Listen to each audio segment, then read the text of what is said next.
Have you ever asked yourself, what does being made in God's image actually mean? We often mess this up, which can be dangerous when discussing certain topics. So let's break it down.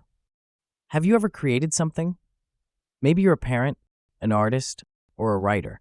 For some reason, we deeply care about the things we create. Why do you think that is? Henry Beecher nailed it with this quote: "Every artist dips his brush in his own soul and paints his own nature into his pictures." When we create something, that something is ultimately a reflection of ourselves. In Genesis chapter 1, verse 26, "Then God said, 'Let us make man in our image, after our likeness, and let them have dominion over the fish of the sea, and over the birds of the heavens, and over the livestock, and over all the earth, and over every creeping thing that creeps on the earth.'" But what does "let us make man in our image" actually mean? Being made in God's image means you have a unique relationship with your Creator. You're designed to imitate Him. How cool is that? However, we all know we lack one critical trait: perfection. Being made in God's image also means you have a job. You weren't created simply to exist. For example, everyone knows about the Garden of Eden, right? But did you know the Garden of Eden was actually a garden in a bigger place called Eden?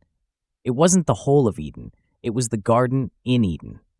Our job was to grow the garden in the land of Eden: plant, water, and nurture. Now let's quickly talk about a mistake we could make when discussing this topic. When we talk about what it means to be made in God's image, I've heard people say things like, "We're more intelligent, have deeper emotions, and communicate better."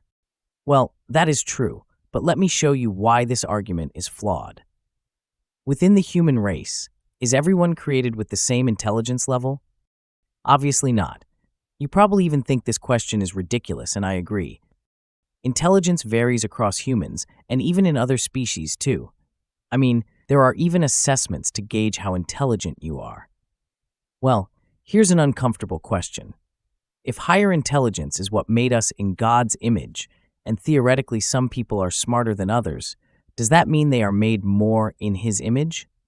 I hope the ridiculousness of this question proves the point I'm trying to make. If we use this as the measuring stick, it can get you into trouble, and fast. Sorry if I burst your bubble, but being smarter than your puppy is not what it means to be made in God's image. You are like Him, albeit imperfect. You have a job and you have freedom, or free will.